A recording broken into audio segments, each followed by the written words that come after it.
আমি আমার বোনকে অনলাইনের মাধ্যমে বিয়ে দিতে চাই। আসসালামু আলাইকুম। ওয়ালাইকুম আসসালাম ভাই। কি অবস্থা ভাই, কেমন আছেন? এই তো ভাই ভালো আছি, আপনি কেমন আছেন? আছি ভালো। এখন কি আপনার বোনের বিয়ে দিবেন? হ্যাঁ ভাই, এই জন্য তো আপনার কালকে রাতে কল দিলাম যে ভাই আমার একটু আসেন। হ্যাঁ, তো কল দিয়ে দিয়েছেন। আচ্ছা, আপনি নাম্বারটা পাইছেন কই? আমাদের নাম্বার পাইছেন কই? নাম্বার পাইছি ভাই আপনাদের যে এই ফেসবুকে ইউটিউবে দিয়ে যে আপনারা প্রতিবেদনগুলা প্রচার করেন, এই যে পাত্র পাত্রী খুঁজা দেন, ওইখান থেকে নাম্বারটা নিয়ে আপনারা কল দিছি কালকে রাত্রে। ওইখানে নাম্বার পাইছেন না? হুম। আচ্ছা, এত এত ঘটক, এত আত্মীয় স্বজন, সারা বয়স এত লোকজন থাকতে আপনি অনলাইনের মাধ্যমে বিয়ে দিবেন কেন আপনার বোনের? না, গ্রামে তো লোকজন আছে, মনে করেন যে গ্রামে এর আগে একটা বিয়ে হয়েছিল, ওই পোলাটা ভালো না, ওই চলাফেরা ভালো না, মারামারি করে, টাকা পয়সা চায়, পরে ওইখান থেকে নিয়ে আইছি ভাই। গ্রামে তো একটা দিলামই। এখন আগে যদি একটা হয়েছে বিয়ে না? আগে একটা হয়েছিল, এখন যদি কেউ যাই না এরকম বিয়ে করতে চাই, এই জন্য আর কি আপনাদেরকে ডাকা।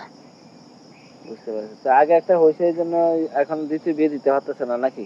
না না, আইলে ওই যে লোকজনে পিন মারে, এটা ওইটা কয় যে মাইয়ার আগে বিয়ে হয়েছে, স্বামীর ঘর করতে পারে নাই, এরপরে আবার মনে করেন যে চলে আইছে না আবার, এই বুঝেন না গ্রামের লোকজনের কথাবার্তা। বুঝতে পারছি। কতদিন আগে নিয়ে আসেন? নিয়ে এসে তারপরে 1 বছর হয়ে গেছে। ডিভোর্স দিয়ে নিয়ে আসেন নাকি? হ্যাঁ, একবার ডিভোর্স দিয়ে ক্লিয়ার করে নিয়ে এসে। আনছেন কি যে কি টাকা পয়সা লেনদেন সমস্যা নাকি? 2 দিন পর পর টাকা পয়সা চা, এটা চা ওইটা চা, এত দিমু করতে ভাই। বুঝতে পারছি। তো এখন যে বিয়ে দিবেন, যদি ছেলে হোক কোনো কিছু চায় তাহলে কি দেওয়ার মতো সমস্যা? হ্যাঁ, যা তো আমার বোনের বিয়ে একটা হয়েছে, তার তো একটা মনে করেন যে দাগ রয়ে গেল গা। হ্যাঁ, যদি কেউ বিয়ে করে তারা তো ডিমান্ড থাকবে, তবে ওরকম মনে করেন যে বেশি একটা চাইলে দিতে পারবে, তো সামরিক যেটা আছে সেটা দিতে পারবো। সামরিক যেটা আছে সেটা দিতে হবে। হুম। এর বেশি দিতে পারেন না? না না, এর বেশি পারবো না। আচ্ছা আপু, আপনার ভাই যে কথাগুলো বললো তাতে কি আপনি রাজি আছেন? হ্যাঁ, ভাইয়া যেটা করবে ওটাতে আমি রাজি আছি। বিয়ে শাদী সমস্যা নাই। বসবেন না? হুম। কোনো সমস্যা নাই? না। অনেকে বিয়ে করছে, বউ চলে গেছে, বউ মারা গেছে, এমন কোনো ছেলে হলে সমস্যা আছে? না, বউ চলে গেছে এমন ছেলের সাথে আমি বিয়ে করবো না। এতে একা থাকাটা ভালো। বউ চলে গেছে তাদের কাছে বলবেন না? না। যারা বিয়ে শাদী করে না তাদের কাছে বলবেন নাকি? বয়স বেশি হোক সমস্যা নাই, কিন্তু বিবাহিত ছেলের সাথে বিয়ে করবো না। অবিবাহিত চাইতেছেন? হ্যাঁ।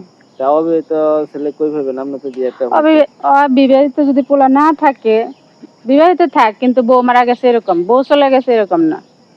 বউ চলে গেছে মনে হইব না? না, না। বুঝতে পারছি। আর সুন্দর কালো ফর্সা এমন কোনো ইয়ে আছে? না, সুন্দর যে চাওয়া পাওয়া এগুলো নাই। কালো হোক সমস্যা নাই, ভালো হোক, চরিত্র ভালো হোক, সে ভালো হোক, যাতে আমাকে বোঝে, আমাকে নিয়ে সংসার করে।